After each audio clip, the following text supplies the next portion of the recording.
Alors dans ce tuto, on va aller un petit peu plus loin que dans le tuto précédent. Avant, on avait vu comment fonctionnaient les différents canaux de ce shader. Là, on va voir comment maintenant mettre des images dans ce shader pour qu'on ait des images qui recouvrent en fait notre objet 3D. Pour ça, le défi, c'est de faire un rendu qui ressemble un peu, c'est pour ça que j'ai pris une sphère, un peu à la Terre comme ça, vue de l'espace, ces images qu'on a l'habitude de voir, avec les nuages, avec les reflets comme ici. Vous pouvez télécharger les images comme moi, hein, si vous voulez, en les prenant ici sur ce site qui les partage librement, planetpixelemporium.com, ou bien un autre site, encore ici, solarsystemscope.com. Si vous descendez un peu sur la page, on a ici les maps. Les maps, c'est les textures, les images qui sont nécessaires, avec l'image de la Terre entièrement vue de jour, vue de nuit, etc., etc., les nuages, et puis surtout ici, un normal map, qui sont les images qui vont être utilisées pour le relief. Je vous montre ici, je les ai téléchargées un petit peu à quoi elles ressemblent. Voilà l'image de la Terre vue complètement comme s'il faisait jour partout. Ici, une image avec tous les océans blancs, les continents noirs. On verra qu'on aura besoin pour différentes tâches. Ici, comme j'ai dit avant, ça c'est la Terre entièrement vue de nuit avec les villes qu'on peut voir avec les lumières. Et puis ici, la normal map dont je parlais qui va être utilisée pour le relief, pour qu'on puisse voir le relief simplement de la Terre. Ensuite, si je vais ici dans mon dossier nuages, on a une image avec les nuages de la Terre qu'on va aussi utiliser.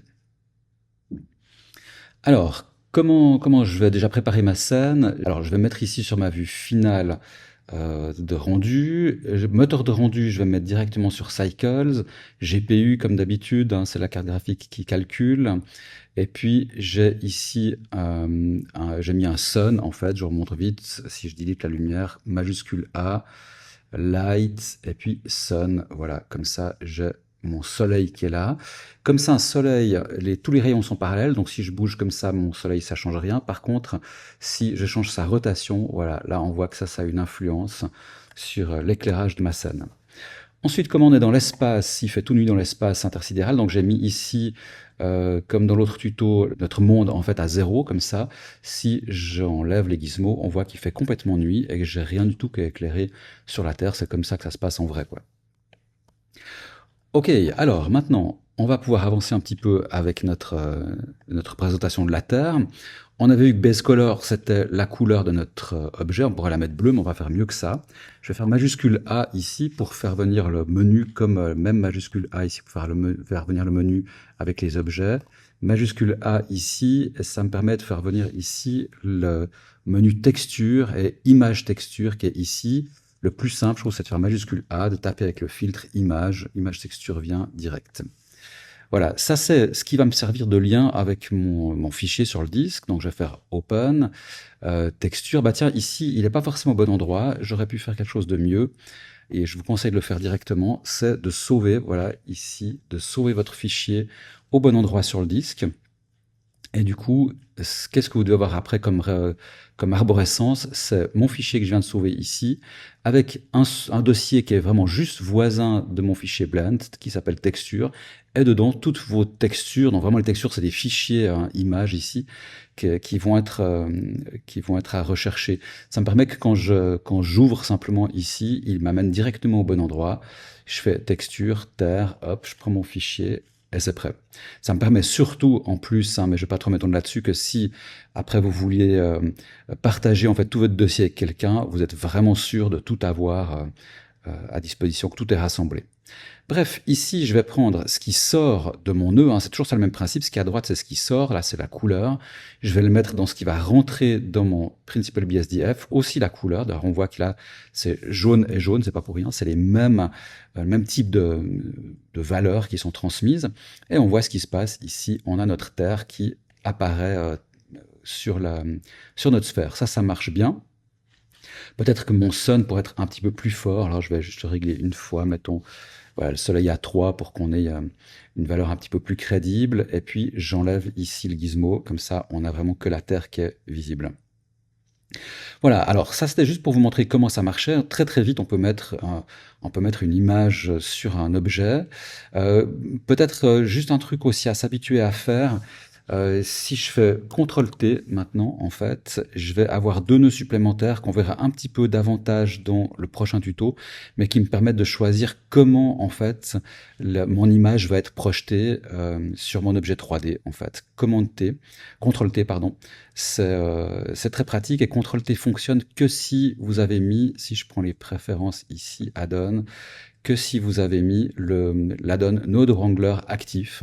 Ça vous permet d'avoir plein de raccourcis avec la souris ici dont on va parler. Voilà, c'est vraiment fait pour ça. Moi, je vous conseille de l'avoir installé. Ok, donc ça c'est pour la couleur. Je vais ici les refermer un petit peu. Ça va me permettre de gagner de la place. Et puis, alors, on va aller un petit peu plus loin. Maintenant, je vous disais dans le tuto précédent qu'en fait, les normales, ça permettait d'avoir du relief, mais qu'on ne pouvait pas le gérer comme ça sans image. Mais on va le faire maintenant. Majuscule A, je retape image, image texture, comme tout à l'heure. Je vais connecter d'ailleurs ces mêmes nœuds ici, texture coordinate, le même nœud ici dans vecteur, la même chose qu'ici. Ça, c'est l'histoire que mon relief se projette de la même manière, que si possible, les Alpes sont au même endroit sur la Terre ici en relief qu'elles le sont ici en image. Sinon, ça pourrait poser problème.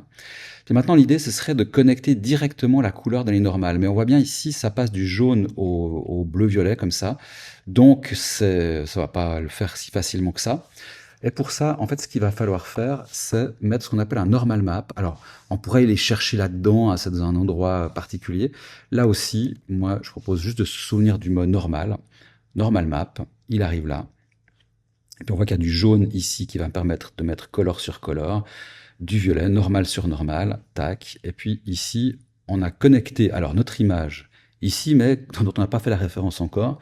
Donc, je vais la chercher sur le disque, texture, terre, et puis on a dit que c'était celle-ci, hein, la normal map, qui est une image en très haute résolution là pour ce que j'ai eu. Donc ça prend un petit peu du temps à charger. Une chose à pas oublier de faire aussi, c'est une normal map, ça veut dire que c'est une image qui n'a pas pour but d'être visible ici sur ma sphère. Donc, on va lui dire de ne pas utiliser un profil colorimétrique particulier, comme ici sRGB, mais on va lui dire d'utiliser, enfin de ne pas utiliser de profil colorimétrique en gros. Donc là, je me mets sur non-color, et qu'est-ce que ça fait? C'est que ça utilise vraiment beaucoup mieux l'image en fait qui est à disposition avec toutes ces valeurs. Bref, il faut le faire dès qu'on voit pas l'image directement sur la sphère. Parce que là, en fait, on voit pas l'image. Ce qu'on voit, c'est le relief que ça procure. Là, on le voit assez bien, d'ailleurs. Ce relief, il est gérable dans Normal Map. Ici, hein, si je mets sur 0, il y aura plus rien. Ça, c'est comme avant. Et puis, si je mets sur 0,3, ce sera un peu moins fort. Enfin, vous avez compris le principe. Hein. On peut vraiment augmenter. Puis, on voit que ça fait vraiment une vraie fausse ombre. C'est un peu du fake, hein. C'est un peu une fausse ombre, mais qui est quand même relativement crédible. Même très, très crédible. Si je reprends mon sun, voilà, qui est ici, et puis que je change juste son orientation, on va voir que, si je me rapproche un petit peu de nouveau ici, voilà, comme ça, on voit tout en même temps, on voit que vraiment ça change le relief en fonction de la lumière. C'est-à-dire que ça peint pas juste des ombres là où il faut, ça dépend vraiment de notre lumière ici, ce qui va être ouais, vraiment très crédible, quoi. Ok, maintenant, ce qui pourrait être intéressant, c'est de voir vraiment quand même notre image normal map projetée sur la sphère. Alors on pourrait le faire simplement en prenant notre nœud normal, en le mettant ici sur Material Output. Material Output, j'en ai pas parlé avant, mais en fait c'est vraiment le nœud qui projette vraiment les choses sur notre objet. En faisant ça, notre Principal BSDF, là, il sert à plus rien, il est bypassé par ça. Puis je peux voir alors à quoi ressemble ma normal map, hein, donc c'est affreux, c'est plein de couleurs, mais c'est des couleurs que lui peut interpréter intelligemment. Mais de temps en temps, j'ai besoin de le voir. Alors comme, là je remets comme avant, hein, alors comme j'ai besoin de le voir régulièrement, il y a un raccourci qui est très pratique ici, proposé par Node Wrangler, c'est de faire majuscule CTRL et bouton de gauche de la souris. Alors, je vais vous montrer, si je clique maintenant là-dessus, clac, là je vois maintenant véritablement mon map par-dessus. Je pourrais me mettre, refaire pareil, majuscule CTRL, bouton de gauche à la souris sur la couleur. Je vois que la couleur, le normal map, hop, je refais une fois, etc., etc. Donc ça, c'est celui qu'on veut dessus. Si je fais majuscule CTRL, bouton de gauche, je revois comme ça devrait être au final. Donc ça, c'est vraiment très très pratique. Ça permet de pouvoir immédiatement voir un peu une étape intermédiaire de notre rendu sur l'objet lui-même. On va beaucoup l'utiliser en fait pour pouvoir tester les choses. Maintenant, admettons, ce que j'aimerais ici comme défi, c'est faire en sorte qu'on ait les continents qui soient complètement opaques, puis par contre que les continents soient complètement transparents, un peu comme on pourrait voir, je sais pas, pour une map monde enfin un globe terrestre comme ça qui tourne pour un journal télévisé. Alors pour ça, en fait, bah, il faut déjà qu'on se redemande, là je fais juste un petit peu d'ordre, qu'on se redemande quel sera le paramètre qui va gérer la transparence. On a vu dans le tuto précédent que c'était l'alpha, pour une transparence vraiment basique, hein. Donc si je mets sur 0, on voit plus rien. Si je mets sur 1, on voit tout. Donc en fait, ce que je vais faire, c'est que je vais mettre une image sur l'alpha. Alors faisons-le, hop, image texture, on fait vite, la connexion, hop là, la connexion ici à notre vecteur. Et puis, je vais chercher mon image, texture, terre, et là, c'est ça qu'on va utiliser. C'est une image avec les océans blancs, les continents noirs, voilà. Et puis, ben, tiens, un petit coup d'aperçu, si maintenant je fais majuscule contrôle, clic, ben, je vois bien ce qui se passe, hein. Elle va se projeter là-dessus simplement, voilà. Mais par contre, ce que j'aimerais, là je remets comme avant, voilà.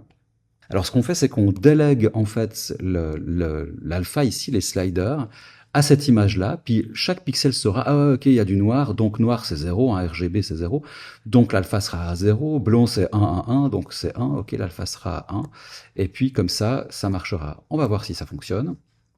Je remets juste ici en normal. Je mets la color sur l'alpha, et on voit que ça marche presque, si ce n'est que ça fait un truc un petit peu bizarre, parce qu'en fait c'est le contraire qui se passe, c'est que les océans ici sont mat, et c'est les continents qui sont vides, mais c'est déjà pas mal.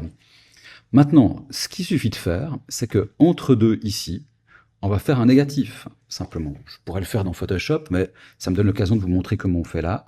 Majuscule A, je vais prendre ici, alors je suis déjà ici dans Color, il se trouve que j'ai RGB Curves, qu'on retrouve dans tous les logiciels de traitement d'image, hein, ici. Et puis pour faire un négatif, il suffit ici de prendre ici la courbe, l'inverser. Et puis voilà, ici on a un négatif, on devine ici l'Australie, hein, qui est vue depuis derrière, et on voit bien que c'est vraiment, ouais, que les océans sont vides et que les continents sont pleins. Je mets peut-être juste sur cette vue-là, là il charge, voilà, comme ça on le voit un petit peu mieux, hein, ce que je voulais vous montrer ici, hein. Maintenant, on pourrait se poser la question, comment est-ce qu'on pourrait faire pour que les océans soient pas complètement transparents, mais admettons à 50% transparents ou 80% transparents?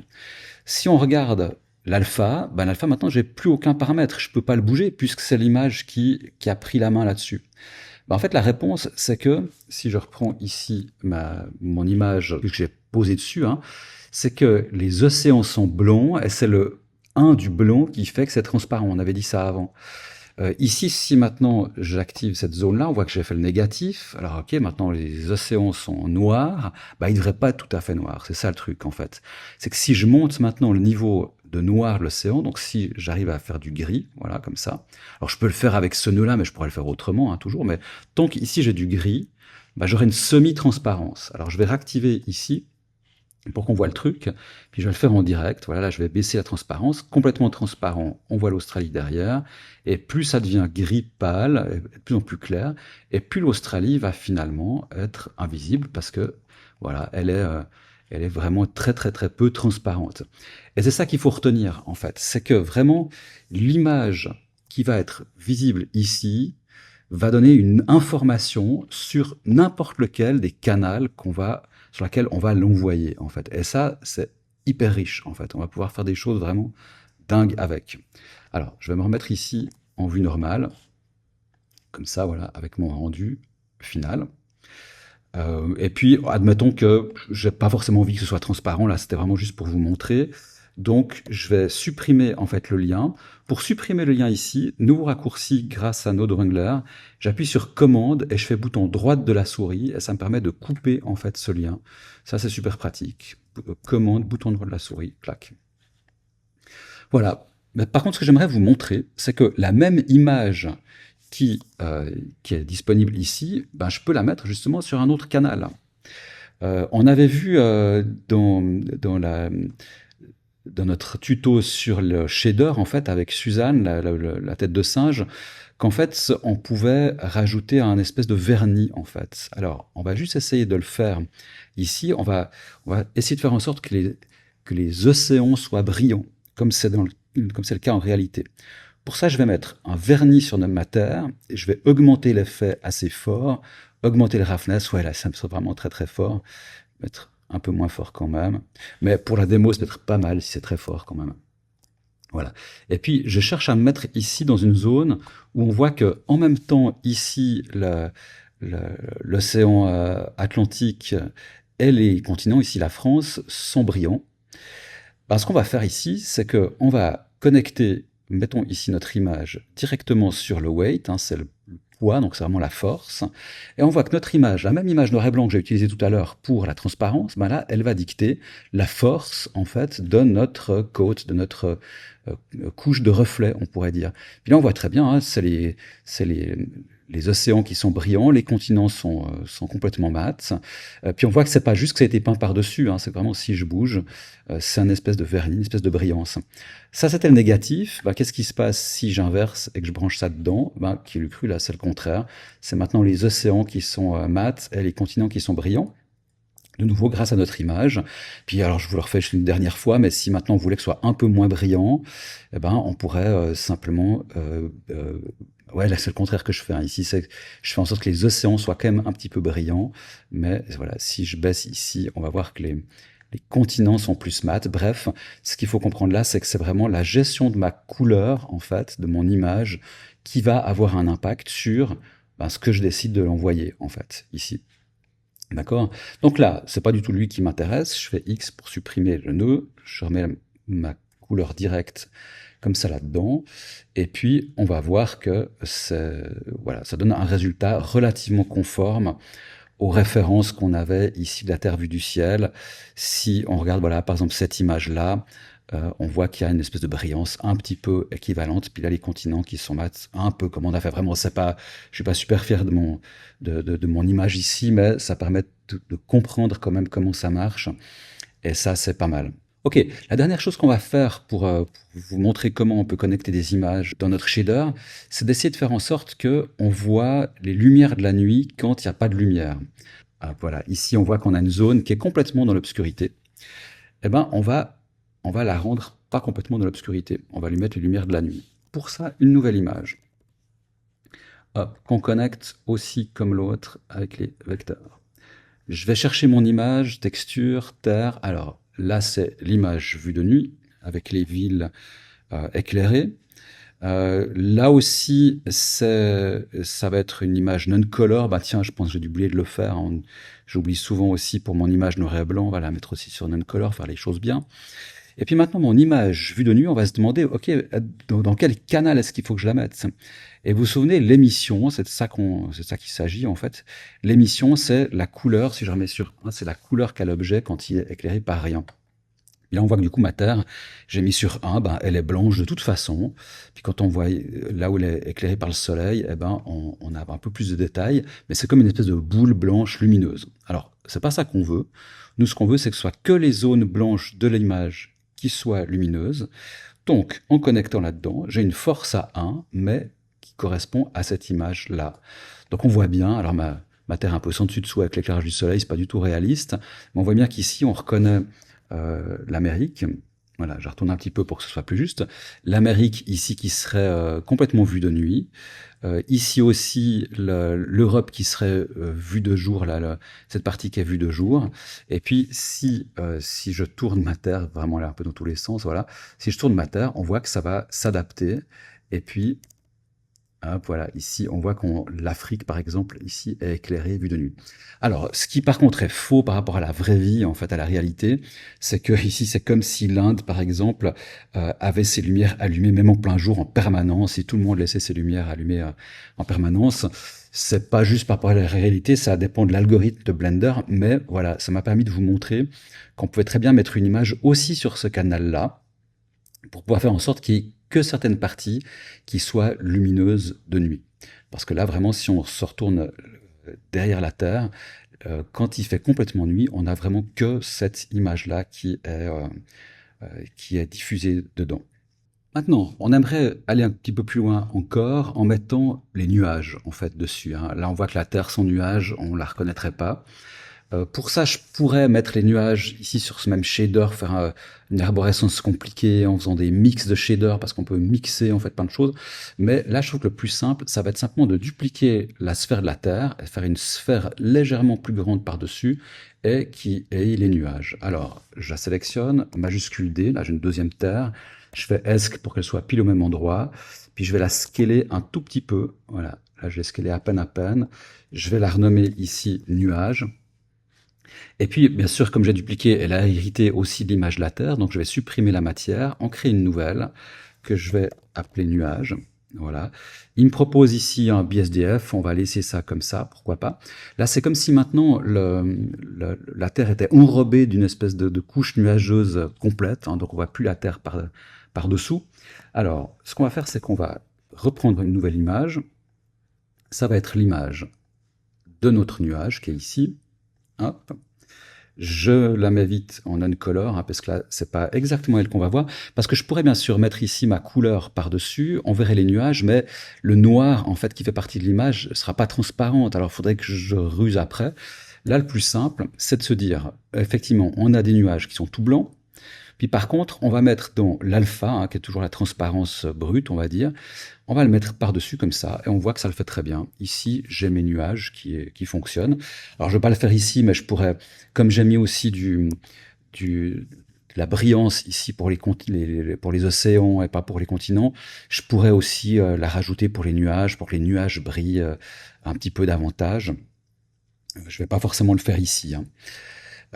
On va aller d'ailleurs encore plus loin maintenant, et on va se dire que si je regarde les références toujours, on a une espèce de diffusion un peu bleue, en fait, bleutée sur la Terre, avec un petit halo un peu flou. Alors nous, on va pas faire le flou parce que ce sera un petit peu plus compliqué dans Blender. Là, ce sera l'occasion peut-être d'un autre tuto. Par contre, d'essayer de faire une espèce de diffusion bleue à l'intérieur, ça c'est pas mal. Ça me donne l'occasion de vous montrer un petit peu une autre façon de travailler les shaders. Alors, je refais pareil, je duplique ma sphère ici avec les nuages, une deuxième couche de nuages. Je fais Escape pour que la sphère de l'atmosphère là soit pile au même endroit. Je vais la nommer d'ailleurs atmosphère. Voilà, et puis je vais la rescaler aussi un petit peu. Tac. Alors, j'ai deux couches de nuages les unes sur les autres. Je vais me recréer un nouveau shader que je vais appeler aussi atmosphère. Et puis maintenant, je vais supprimer le BSDF, tac, et puis on va voir un autre shader ici. On avait vu tout à l'heure en fait comment on pouvait faire pour avoir d'autres shaders. Ben ici, je vais me prendre un shader volume. J'ai ici absorption ou scatter. Je vais les prendre les deux. Tac, volume, scatter, absorption. Et puis on verra lequel des deux va avoir l'effet le plus efficace. Tout à l'heure, je vous ai peut-être pas montré, hein, mais le BSDF, il était connecté sur surface. Il y a aussi ici le slot volume qui existe. Ben, c'est comme ça qu'on fait, en fait. On va mettre un volume sur un volume. Voilà. Alors, on va tester maintenant. Je clique sur la couleur. Et si je change de couleur, on voit que, effectivement, ça devient un peu plus bleu. Puis si je double, ça devient vraiment très, très bleu. Voilà. Donc ça, c'est un petit peu suivant la référence qu'on veut faire. Ça peut le faire pas mal. Commande bouton droit de la souris pour supprimer. Je vais connecter l'autre volume shader. Je l'ai mis sur la surface, évidemment, là ça marche pas. Alors je vais connecter l'autre volume shader, hop, pour voir la différence. Ici, de nouveau, je pourrais choisir une couleur, hop, et augmenter sa densité. Celle-ci est peut-être un peu plus crédible, je trouve. Là, ça fonctionne pas mal mieux. On a encore le paramètre d'anisotropie, mais il donne pas forcément des si bons résultats. Si j'augmente, ça change sa couleur ici. N'empêche que là, je trouve que ça commence à donner quelque chose d'assez efficace. Je vais me rapprocher un petit peu pour voir quelle amélioration on pourrait faire. Alors, ici, déjà, premier constat aussi, c'est qu'on voit l'ombre des nuages. Là, c'est pas mal. On pourrait le voir un petit peu plus en scalant, en augmentant un tout petit peu la taille de la sphère des nuages. Voilà, comme ça, on a l'ombre qui est un peu plus visible. Je pourrais faire rotationner les nuages. Si je fais RZ avec mes nuages, voilà, on voit qu'ils sont vraiment indépendants. D'où l'avantage aussi d'avoir une sphère différente, en fait, avec mon image nuage. C'est plus pratique. pour pouvoir bouger les nuages après. On voit du relief ici un petit peu sur l'Espagne. S'il n'était pas assez fort, ben, je sélectionne ma terre. Je reviens ici dans mon nœud normal map. Je pourrais augmenter, je pourrais baisser le relief. Enfin bref. Après, tout ça est vraiment au bon vouloir de chacun en fonction de ce qu'on aimerait réaliser comme image et de la référence, de la véracité de la référence qu'on veut obtenir.